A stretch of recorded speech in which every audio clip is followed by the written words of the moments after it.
नमस्कार दोस्तों। जैसा कि आप सभी को पता है कि हम मध्य प्रदेश की अर्थव्यवस्था, मध्य प्रदेश की इकोनॉमी को पढ़ रहे हैं।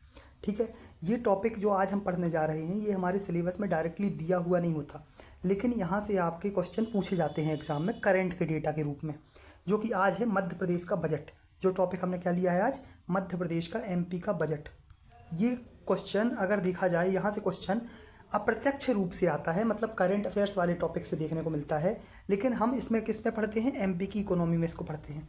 कैसे पढ़ते हैं, मध्य प्रदेश की अर्थव्यवस्था में इसको पढ़ते हैं, जो कि टॉपिक है हमारा मध्य प्रदेश का बजट, जो कि 2025-26 में अभी न्यू आया है। 2025-26 में न्यू आया है, इसको हम पढ़ेंगे आज की क्लास में। ठीक है, इसको भी हम मध्य प्रदेश की इकोनॉमी वाली सीरीज में ही रख रहे हैं। इसका आज कंप्लीट करके हम नेक्स्ट क्लास जो शिक्षा स्वास्थ्य कौशल वाली वो वाली क्लास लेके आएंगे, शिक्षा की या स्वास्थ्य की, दो में से एक क्लास लेके आएंगे।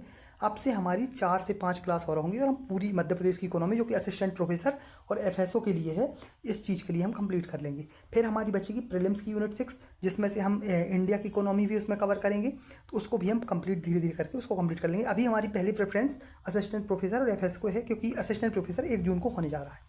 1 जून को होने जा रहा है, जब तक हम उसका वाला पोर्शन कवर कर लें। ठीक है, फिर उसको जैसे ही उसका पोर्शन खत्म होता है, हम सीधे किस में आ जाएंगे, एमपी इकोनॉमी, जो कि हमारे एमपी प्रीलिम्स में है।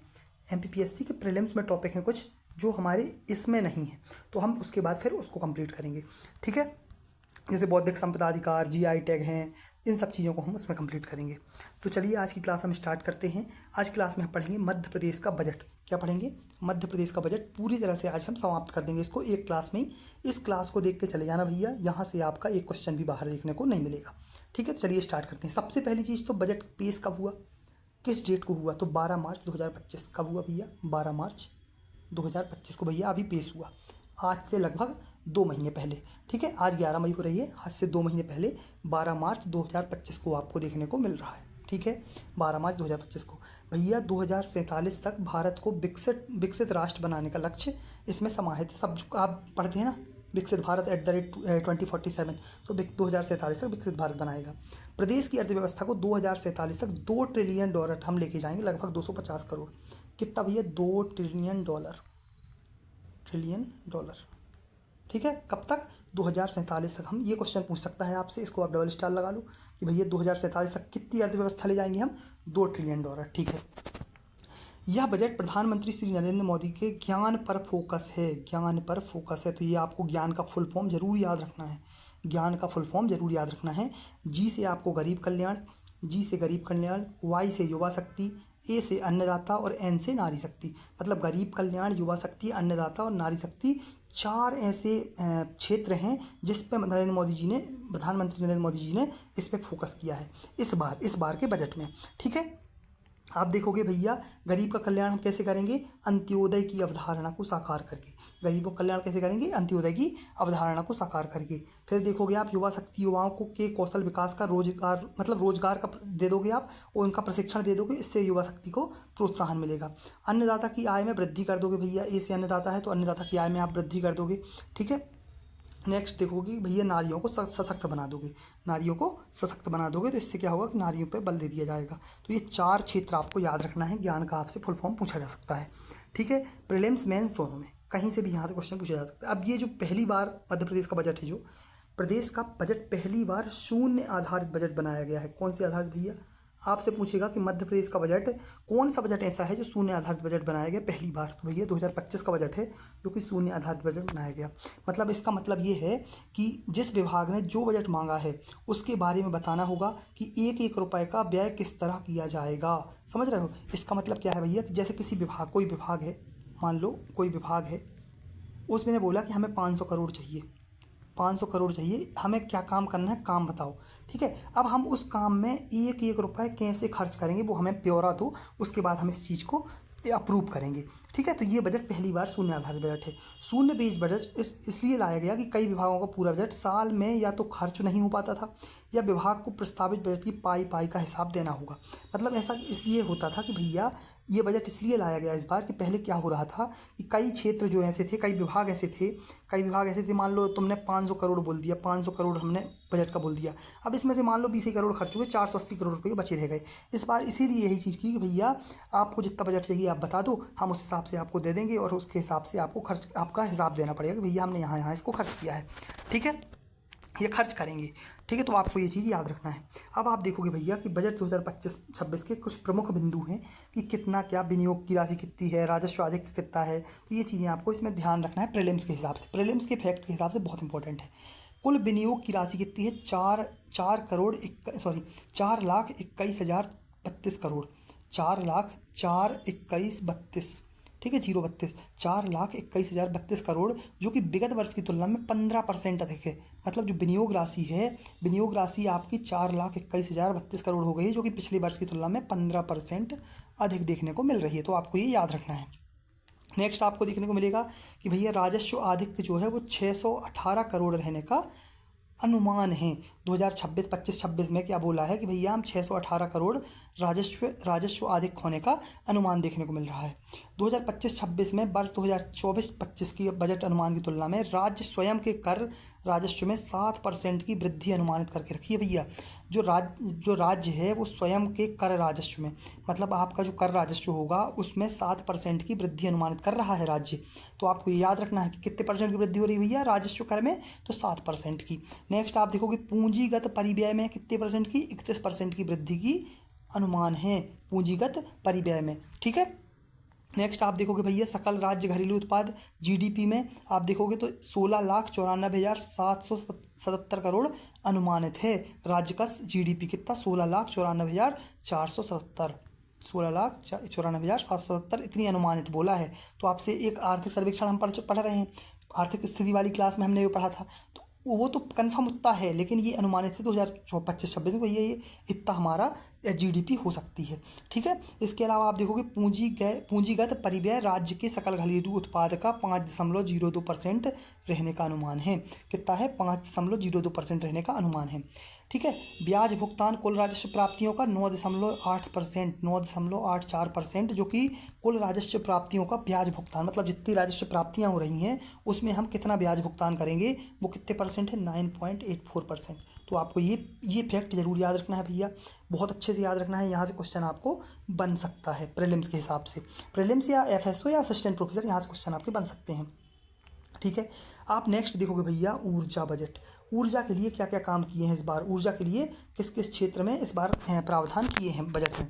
तो आप देखोगे अटल गृह ज्योति योजना, कौन सी योजना, अटल गृह ज्योति योजना। तो आपको एक चीज़ और मैं बता दूं भैया, जैसे मैं ये आपको योजना पढ़ा रहा हूँ, ठीक है, ये योजना बता रहा हूँ कि भैया ये मैं अभी बजट पढ़ा रहा हूँ, मैं कोई योजना पढ़ा नहीं रहा हूँ। तो आपको एक बार क्या करना है कि इन योजनाओं को गूगल में सर्च करना है। ठीक है, कहाँ सर्च करना है भैया, गूगल में सर्च करना है। ठीक है, ये आपको हर योजना को गूगल में सर्च करना है। जो नोट्स आप बना रहे हो उसमें आपको क्या लिखना है कि भैया इसका उद्देश्य क्या है, इसका उद्देश्य क्या है। और मैं भी ये चीज़ बता सकता था क्लास में, लेकिन मैं अभी सिर्फ क्या पढ़ा रहा हूँ, बजट पढ़ा रहा हूँ। जब योजनाएं पढ़ेंगे तो उसमें हम इनको भी पढ़ेंगे, लेकिन अभी मेरा उद्देश्य है कि भैया बजट आपको पूरे एक क्लास में कंप्लीट करवा दूँ। अगर मैं सभी योजनाओं के बारे में पढ़ाने लग जाऊँगा तो भैया वो क्लास बन जाएगी 1.5-2 घंटे की, फिर कोई मतलब का नहीं। ठीक है, तो आपको देखना है कि भैया जो ये योजना मैं बता रहा हूँ इसको आपको पहले गूगल में सर्च करना है, जो आप बजट के नोट्स बना रहे हो। ठीक है, उसमें आप कब स्टार्ट हुई, मान लो स्टार्ट कब हुई, इसका उद्देश्य क्या है, इसमें ज़रूर आपको लिख लेना है। ठीक है, इसमें आपको खुद ये मेहनत करोगे भैया तब आपको ये योजनाएं याद हो पाएंगी। मैं तो ईयर और ये उद्देश्य अभी लिख दूंगा, कोई मतलब का नहीं है। ठीक है, तो अटल गृह ज्योति योजना आपको देखने को मिल रहा है, कितना भैया प्रावधान है, 7132 करोड़ रुपया, 7132 करोड़ का इस योजना के लिए प्रावधान किया गया है। ठीक है, नेक्स्ट देखने को मिलेगा भैया कि revamped distribution sector scheme RDSS, ठीक है, रिवैम्प्ड डिस्ट्रीब्यूशन सेक्टर स्कीम, ये क्या होती है आपको, जैसा मैंने बताया कि आप गूगल में सर्च करोगे कब स्टार्ट हुई। ठीक है, इसका उद्देश्य क्या है तो ये आपको खुद से पढ़ना है। ठीक है, इसके अंतर्गत 2894 करोड़ रुपया का प्रावधान किया गया है। मध्य प्रदेश उपकर अधिनियम 1982 के अंतर्गत ऊर्जा विकास उपकर का ऊर्जा विकास निधि को अंतरण के अंतर्गत 800 करोड़ का प्रावधान है। ऊर्जा विकास निधि को अंतरण के अंतर्गत 800 करोड़ रुपया का प्रावधान है उपकर अधिनियम के तहत। ठीक है, सारणी ताप विद्युत गृह विस्तार इकाई 1 गुना 660 मेगावाट के अंतर्गत 323 करोड़ रुपया का प्रावधान सारणी ताप विद्युत गृह के लिए, कितना भैया, 323 करोड़ का। इसी जगह पे आप देखोगे तो अमरकंटक के लिए 220 करोड़ का। ठीक है, 220 करोड़ का, ये 660 मेगावाट सारणी, 250 मेगावाट अमरकंटक। तो ये आपको यहाँ से क्लियर हो रहा है कि भैया 660 मेगावाट सारणी है, 250 मेगावाट अमरकंटक है। ठीक है, तो ये आपको थोड़ा ऊर्जा के लिए पढ़ना है। नेक्स्ट आपको देखने को मिलेगा भैया कृषि विकास का बजट। का बजट, कृषि विकास का बजट। कृषि विकास बजट में जैसे मैंने बोला कि भैया आपको योजनाएं में क्या करना है, अटल कृषि ज्योति योजना कितना 13,909 करोड़ रुपया का प्रावधान। मध्य प्रदेश द्वारा 5 HP के कृषि पंपों, थ्रेशरों तथा एक बत्ती कनेक्शन को निःशुल्क विद्युत प्रदाय हेतु प्रतिपूर्ति के अंतर्गत 5299 करोड़ रुपया का प्रावधान किया गया है। ठीक है, जो 5 HP के कृषि पंपों को या मतलब जो चला रहे हैं उनके कनेक्शन के लिए कितना 5299 करोड़ रुपया का प्रावधान है। बाकी किसान कल्याण योजना के अंतर्गत 5220 करोड़ का प्रावधान है। कितना भैया, 5220 CR का प्रावधान है। इसके अलावा समर्थन मूल्य पर किसानों से फसल उपार्जन पर बोनस का भुगतान के अंतर्गत 1000 करोड़ का, फूड एंड न्यूट्रिशन सिक्योरिटी के अंतर्गत 380 करोड़ का, राष्ट्रीय कृषि विकास योजना के अंतर्गत 275 करोड़ का प्रावधान देखने को मिल रहा है। इन योजनाओं को आपको गूगल में सर्च करना ही करना है और नोट्स में लिखना है भैया, मैं आपको क्लियर बता रहा हूँ, तभी आपको ये याद होंगी। ठीक है, आप देखोगे नेक्स्ट जनजाति कार्य बजट। जनजातियों के लिए क्या प्रावधान है भैया, तो CM राइज के अंतर्गत 1618 करोड़ का प्रावधान भैया। CM राइज जनजाति क्षेत्रों में जो बनाए जा रहे हैं उसके लिए कितना 1618 करोड़ रुपया का प्रावधान किया गया है। Madhya Pradesh special and residential academic society के अंतर्गत 462 करोड़ का, तो ये आपको याद रखना है कि Madhya Pradesh special and residential academic society किस बजट में प्रावधान किया गया है, तो 2025 के बजट में। PBTG आहार अनुदान योजना भैया आप जो पढ़ते हो 2017 वाली आहार अनुदान योजना, उसके लिए कितना प्रावधान इस बार 450 करोड़ रुपया का, जो इस बार 1500 रुपया बेगा भारिया और शहरी जनजातियों के लिए प्रावधान कर दिया गया है। कितना है भैया इस बार 450 करोड़ का प्रावधान है। धरती आबा जनजाति ग्राम उत्कर्ष अभियान के अंतर्गत 200 करोड़ का प्रावधान किया गया है। तो इन योजनाओं को आप थोड़ा थोड़ा देखोगे भैया। मैं ये योजनाएं मैंने किस में पढ़ा के रखी हैं, जनजातियों वाली क्लास में, जो कि आप देखोगे तो आपको प्ले लिस्ट में मिल जाएगी कि मध्य प्रदेश की जनजातियाँ जो हैं, ठीक है, उसमें आपको योजनाओं वाले में आप ये योजनाएँ देख सकते हो।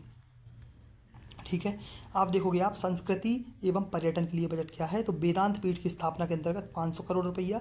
मध्य प्रदेश संस्कृति परिषद के अंदर 75 करोड़ रुपया, मतलब 575 करोड़ रुपया का प्रावधान देखने को टोटल मिल रहा है। ठीक है, अब देखोगे तो इस बार क्या किया है इनने, इस बार ये किया है कि संभागवार बजट को अलग अलग बांट दिया है, प्रत्येक संभाग को अलग अलग रुपये दे दिए इनने। तो कैसे आप बोलोगे कि भैया अगले 5 साल में प्रत्येक संभाग में Madhya Pradesh institute of technology खुलेंगे। इनने बोला है भैया कि मध्य प्रदेश MPIIT, मध्य प्रदेश IT, मतलब ऐसे बोल सकते हो कि MPIT जो हम IIT पढ़ते हैं ना, इंडियन इंस्टीट्यूट ऑफ टेक्नोलॉजी, ये MPIT खोल रहे हैं। ये क्या कर रहे हैं, MPIT खोलने का प्रावधान किया है अगले 5 साल में। हर संभाग में एक, मतलब 10 संभाग में 10 MPIT खुलेंगे। सिंहस्थ को ध्यान में रखकर 2000 करोड़ का प्रावधान किया सिंहस्थ के लिए। नर्मदा किनारे वाले जिलों में पैदल पथ निर्माण किया जाएगा, क्योंकि जो नर्मदा यात्रा होती है, जो नर्मदा यात्रा होती है उसके लिए पैदल चल के लोग करते हैं, तो उन्होंने क्या बोल दिया, भैया हम पैदल पथ बनवाएंगे जिससे आपको चलने में कोई दिक्कत ना हो। ठीक है, बाकी आप देखोगे CM युवा शक्ति योजना में हर संभाग के प्रत्येक विधानसभा क्षेत्र में एक स्पोर्ट्स स्टेडियम बनवाने का प्रावधान इस बार देख के रखा है। सबसे ज़्यादा सौगातें उज्जैन को मिली, क्योंकि सिंहस्थ है इस बार 2028 में, इसलिए सबसे ज़्यादा सौगातें उज्जैन को देखने को मिल रही हैं। और माननीय मुख्यमंत्री जी भी उज्जैन से हैं, तो भैया उज्जैन को तो मिलना ही मिलना है ज़्यादा, तो ये चीज़ आपको यहाँ से देखने को मिल रही है। अब देखोगे आप चंबल संभाग, पहला कौन सा है, चंबल, कौन सा है भैया, चंबल संभाग। अब चंबल संभाग में क्या किया इनने कि डोकरका एवं डोडी जलाशय के लिए राशि आवंटित की। तो आपसे क्वेश्चन यहाँ से ये नहीं पूछेगा कि राशि आवंटित की, ठीक है, ये पूछेगा कि डोकरका एवं डोडी जलाशय कहाँ है, तो चंबल संभाग में है। मुरैना में पहला पंप स्टोरेज सोलर प्लांट प्रस्तावित किया, तो आपसे पूछेगा कि first pump storage solar plant कहाँ है, तो आप बताओगे मुरैना में। तो आपको ये याद रखना है कि मुरैना में पंप स्टोरेज सोलर प्लांट डोकरका एवं डोडी जलाशय के लिए वो आवंटित किया है चंबल संभाग में। उज्जैन संभाग में देखोगे तो भैया संदीपनी आश्रम की पुनर्स्थापना होगी, पहली संदीपनी आश्रम की पुनर्स्थापना फिर से होगी। ठीक है, दूसरा देखोगे उज्जैन में deep tech research and discovery campus बनेगा। तो आप देखोगे तो आपसे पूछेगा deep tech research and discovery campus कहाँ है भैया, तो उज्जैन में है, ये बनेगा। सिंहस्थ को ध्यान में रखकर 2000 करोड़, तो ठीक है। अब नेक्स्ट देखोगे उज्जैन को मिलेगा हवाई अड्डा बनने की बात भी बोल दी भैया, उज्जैन में हवाई अड्डा बनेगा, लो ठीक है। शाहजहाँपुर में 450 मेगावाट का सोलर पार्क बनेगा। तो आपसे पूछेगा भैया कि 2025 के बजट में कहाँ पर सोलर पार्क बनाने की बात कही गई है, तो शाहजहाँपुर में 450 मेगावाट का। ठीक है, अब देखोगे आप भैया ग्वालियर संभाग में देखोगे तो शिवपुरी को विकसित हवाई पट्टी, दतिया को मिलेगा हवाई अड्डा, मतलब शिवपुरी और दतिया को आप एक जगह हवाई पट्टी और एक जगह हवाई अड्डा। राजमाता विजयराजे सिंधिया जो कृषि विश्वविद्यालय है उसमें क्लाइमेट चेंज कीट प्रबंधन में रिसर्च के लिए विशेष बजट किया गया है। तो आपसे पूछेगा कि विजयराजे सिंधिया कहाँ पे है, तो आप बोलोगे ग्वालियर में। क्लाइमेट चेंज कीट प्रबंधन भैया कहाँ पे, इसी विजयराजे सिंधिया में, तो आपको ये याद रखना है। नेक्स्ट आप देखोगे रीवा संभाग। रीवा संभाग में चित्रकूट और राम वन गमन पथ के लिए 30 करोड़ का बजट है। रीवा जिले में 6वां वाणिज्यिक विमानतल बनेगा। आपसे पूछेगा भैया 6th वाणिज्यिक कॉमर्शियल हवाई अड्डा, यार कॉमर्शियल हवाई अड्डा 6 बनेगा कहाँ पे, रीवा जिले में, ठीक है, ये आपको याद रखना है। नेक्स्ट है आप इंदौर संभाग। इंदौर संभाग में देखोगे तो महाकाल लोक की तर्ज पर ओंकारेश्वर महालोक का निर्माण होगा। ओंकारेश्वर में महालोक का निर्माण होगा, ठीक है। ये धार में डायनासोर उद्यान का नवीनीकरण, जो डायनासोर उद्यान है उसका नवीनीकरण होना है, ये यहाँ पर होना है। शंकराचार्य और आचार्य शंकर अद्वैत वेदांत संस्थान विकसित होगा, ठीक है। तो आपको ये याद रखना है इंदौर संभाग में। नेक्स्ट देखोगे नर्मदापुरम संभाग। नर्मदापुरम संभाग में भैया नर्मदापुरम में आयुर्वेद महाविद्यालय सह चिकित्सालय बनेगा। तो आपसे पूछेगा भैया कि आयुर्वेद महाविद्यालय बनने की बात कहाँ हो रही है, तो नर्मदापुरम में। नर्मदा परिक्रमा पथ पर सुविधाओं का विकास किया जाएगा, ये तो हमने पहले ही पढ़ लिया, पथ निर्माण हो रहा है। भोपाल संभाग में भैया अजनार नदी पुल बन रहा है। तो अजनार नदी कहाँ है भैया, याद रख लेना थोड़ा सा। अजनार नदी है राजगढ़ में। कहाँ है भैया, राजगढ़ में, ठीक है। नेक्स्ट आपको देखने को मिलेगा सागर संभाग। सागर संभाग में क्या किया है इनने, सागर जिले में नया सरकारी कॉलेज, आयुष कॉलेज, पन्ना में नया आयुर्वेदिक कॉलेज, तो ये 3 चीज़ें यहाँ पे होने हैं, ठीक है। तो ये आपको देखने को मिल रहा है। नेक्स्ट है जबलपुर संभाग। जबलपुर संभाग में जो जवाहरलाल नेहरू कृषि विश्वविद्यालय है, जैसे हमने पढ़ा विजयराजे सिंधिया में, वही चीज़ इसमें भी है, क्लाइमेट चेंज कीट प्रबंधन। छिंदवाड़ा मंडला में विकसित हवाई पट्टी बनने की बात है। घुघुबा राष्ट्रीय उद्यान पर्यटन का केंद्र बनेगा। कौन सा, घुघुबा राष्ट्रीय उद्यान पर्यटन का केंद्र देखने को मिल रहा है। नेक्स्ट है शहडोल संभाग। शहडोल संभाग में भैया हवाई पट्टी और इसके अलावा सोन नदी से पेयजल की व्यवस्था करी जा रही है शहडोल शहर में, ठीक है, कि सोन नदी से पानी मिल जाए हमें देखने को, ठीक है। अब देखोगे भैया 2025 के बजट में कुछ योजनाओं की बात कही है, जो कि इसके पहले योजनाएं नहीं थी। तो आपसे पूछेगा कि कौन सी योजना 2025 के बजट में चर्चा की गई है 2025 के बजट में। पहली है मुख्यमंत्री सुगम परिवहन सेवा। ये पहली बार ही योजनाएं इस बजट में आई हैं, तो ये आपको याद रखना है। तो ये 2025 में बजट में देखने को मिल रही है, तो ये आपको याद रखना है। ईयर सबका सेम 2025 के बजट में। मुख्यमंत्री सुगम परिवहन सेवा, इसमें क्या है उद्देश्य इसका, जो है ग्रामीण रहवासियों को सस्ता एवं सुलभ परिवहन का साधन उपलब्ध करवाना। किसको, ग्रामीण रहवासियों को सस्ता और सुगम परिवहन की उपलब्ध करवाना। कितना बजट भैया, 80 करोड़ रुपया। कितना है भैया, 80 करोड़ रुपया, ठीक है। दूसरा है सीएम केयर योजना। इसका उद्देश्य क्या है भैया, गंभीर बीमारी से ग्रस्त व्यक्ति जो हैं उनको यथासंभव जो उनके पास में चिकित्सालय हो या महाविद्यालय हो, वहाँ पे उनको व्यवस्थाएं दे दी जाए। तो ये इसमें सीएम केयर योजना के तहत ये व्यवस्था की जा रही है। इसके लिए बजट भैया 3 करोड़ रुपया। कितना, 3 करोड़ रुपया। नेक्स्ट देखो भैया सोशल इम्पैक्ट बॉन्ड योजना। तो आपसे पता है यहाँ पे क्या करेंगे, 3 योजनाएं दे देगा, बोलेगा इनमें से कोई नहीं, चौथा ऑप्शन बोलेगा कौन सी योजना बजट 2025 में ली गई है, तो आपको यहाँ से ऑप्शन बताना पड़ेगा, ठीक है। तो सोशल इम्पैक्ट योजना देखोगे आप, तो एक नवाचारी वित्तीय उपकरण है जिसमें सामाजिक सेवा प्रदाता हितग्राहियों को सेवा प्रदान करने के लिए रिस्क फंड जुटाता है। रिस्क फंड मतलब समझ रहे हो, रिस्क फंड जुटा है, मतलब ऐसा इसका मतलब ये है कि एक प्रदाता है भैया जो क्या करेगा, हितग्राहियों को सेवा प्रदान करने के लिए रिस्क फंड जुटा रहा है और इकट्ठा कर रहा है, ये वाला केस है। बजट का प्रावधान 20 करोड़ रुपया, ठीक है। वृंदावन ग्राम योजना, कौन सी योजना भैया, वृंदावन ग्राम योजना की किस में बात कही गई है, 2025 के बजट में कही गई है। इसका उद्देश्य क्या है भैया, जो स्थानीय संसाधन, गाँव में स्थानीय संसाधन होते हैं उनका उपयोग करके हम क्या करेंगे, स्थानीय ग्रामीण जन की आर्थिक और सामाजिक उन्नति करेंगे। मतलब आप बोलोगे किसी गांव में मान लो बहुत ज़्यादा लकड़ी पाई जा रही है, बन पाए जा रहे हैं, तो उसका उपयोग करके हम उनकी आर्थिक और सामाजिक उन्नति करेंगे। बजट का प्रावधान 100 करोड़ रुपया, ठीक है। नेक्स्ट है आपको देखने को मिलेगा सीएम युवा शक्ति योजना। इसका उद्देश्य भैया स्टेडियम अधोसंरचना में हेलीपैड निर्माण, ताकि एयर एम्बुलेंस सुविधा निश्चित हो सके, समझ रहे हो, हेलीपैड का निर्माण करना, ये युवा शक्ति योजना है। 25 करोड़ रुपये का प्रावधान है, ठीक है। आप नेक्स्ट देखोगे भैया देवी अहिल्याबाई कौशल विकास कार्यक्रम, देवी अहिल्याबाई कौशल विकास कार्यक्रम, इसका मतलब भैया ये क्या है, कौशल विकास करना, मतलब समझ रहे हो, एक प्रशिक्षण सेवा प्रदाता उम्मीदवारों को अपने कौशल कार्यक्रम में पेश करने में सक्षम करेगा। मतलब सीधी सीधी बात है भैया, हम प्रशिक्षण देंगे कौशल विकास के लिए। क्या कर रही है देवी अहिल्याबाई कौशल विकास कार्यक्रम, 25 करोड़ रुपये का इसमें प्रावधान किया गया है।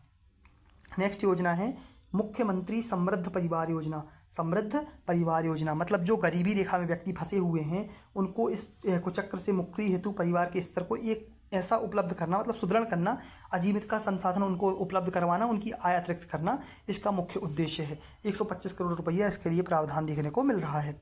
ठीक है, नेक्स्ट है मुख्यमंत्री मजरा टोला सड़क योजना। कौन सी? मुख्यमंत्री मजरा टोला सड़क योजना। इसका देखो उद्देश्य देखोगे, प्रधानमंत्री ग्राम सड़क योजना के मापदंड से बाहर हो रही सड़कें, बसाहटें या ग्राम को आगामी वर्षों में मुख्य मार्ग से जोड़ना। मतलब जो पीएम ग्राम सड़क योजना है, अगर उसमें कोई गांव नहीं आ पा रहा है तो उसके द्वारा, इस मजरा टोला सड़क योजना के द्वारा हम उसको इससे जोड़ देंगे, मार्ग से जोड़ देंगे। गति शक्ति पोर्टल का उपयोग कर प्रस्तावित नवीन मार्गों का चिन्हांकन कर निर्माण करेंगे। बजट है भैया 100 करोड़ रुपया। ठीक है, तो ये हो गई हमारी पूरी जो 2025 में योजनाओं की बात कही गई है। अब हमें नेक्स्ट देखना है। यहाँ पे नेक्स्ट देखोगे भैया कि जो 2025 के बजट में कहाँ से सबसे अधिक पैसा आया है और कहाँ सबसे ज़्यादा पैसा जाएगा। ठीक है, तो आप देखोगे तो रुपया कहाँ से आया। सबसे पहली तो आप देखो यहाँ पे भैया कि अन्य प्राप्तियों से 22%, केंद्रीय करों में हिस्सा 30%, राज्य कर 29% और करित्तर राजस्व से 6%। यहाँ से पैसा आपको देखने को ज़्यादा मिला है। ठीक है, तो आप यहाँ पे जो बताओगे सबसे ज़्यादा कहाँ पे है भैया, केंद्रीय करों में हिस्से के 30% आया है और अन्य प्राप्ति राजस्व कर से, राज्य कर से 29%, केंद्र से सहायता अनुदान 13%। ठीक है, ये आपको अन्य प्राप्तियों से 22% देखने को मिल रहा है। सबसे ज़्यादा भैया कहाँ पे, केंद्रीय करों में हिस्सा देखने को मिल रहा है।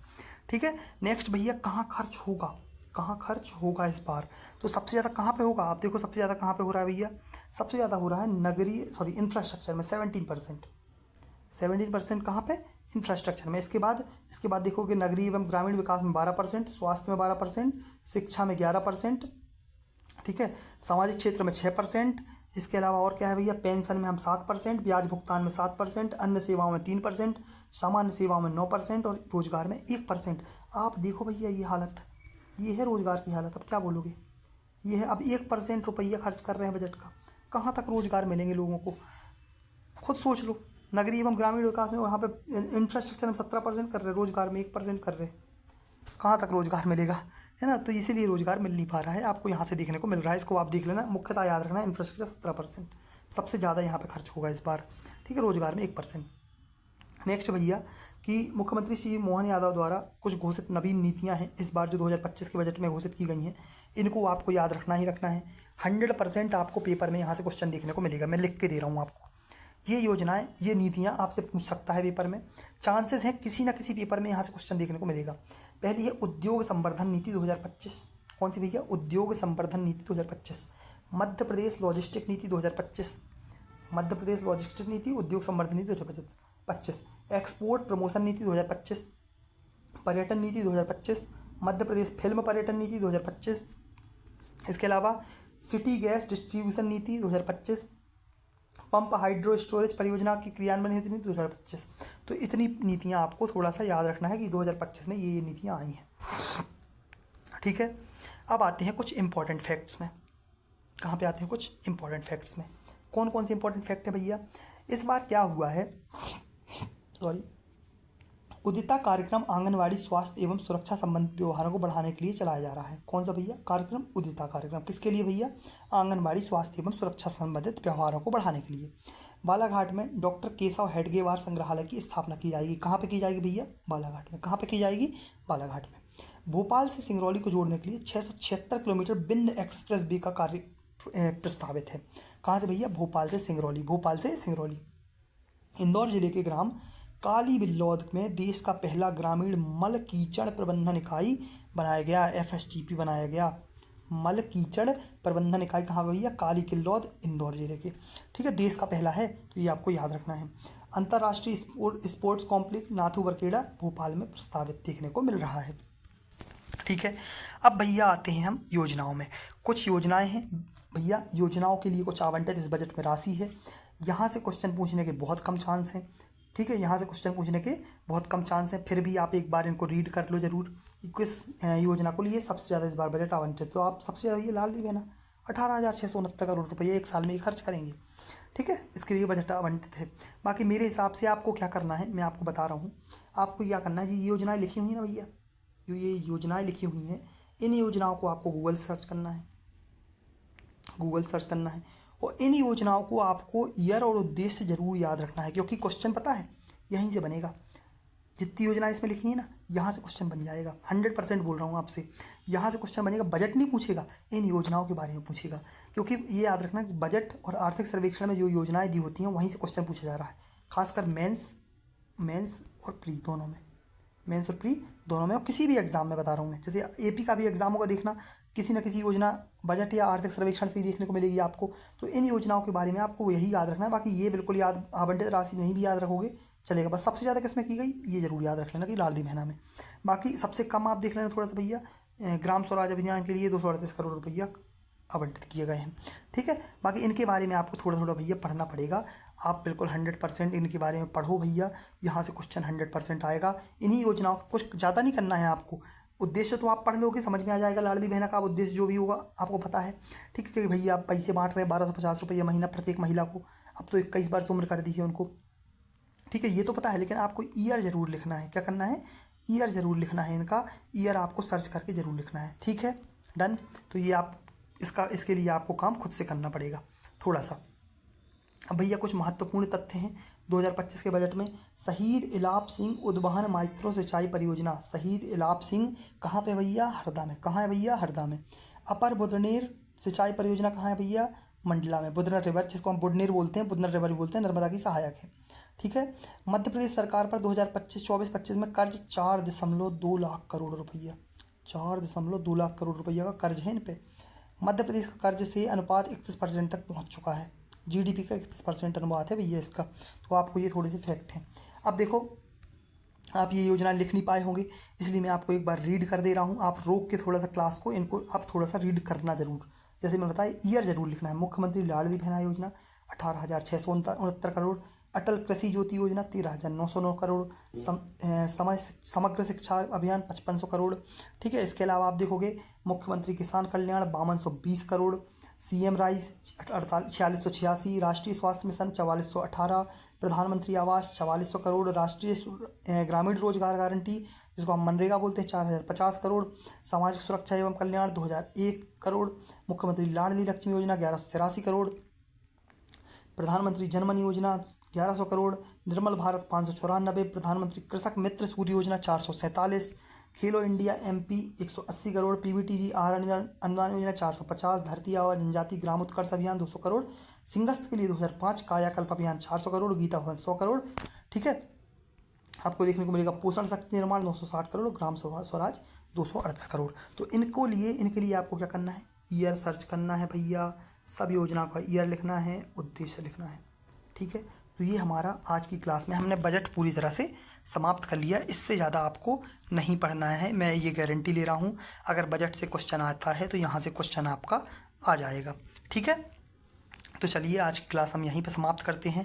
नेक्स्ट क्लास हम क्या करेंगे कि मध्य प्रदेश की शिक्षा वाला टॉपिक लेके आएंगे और हम 1 से 2 क्लास में उसको भी समाप्त कर देंगे। ठीक है, तो धन्यवाद आज की क्लास के लिए, बहुत बहुत धन्यवाद। अगर आपको क्लास पसंद आ रही हैं तो आप अपने दोस्तों को शेयर करें भैया, कंटेंट शेयर करें और सब्सक्राइब करें, लाइक करें। धन्यवाद।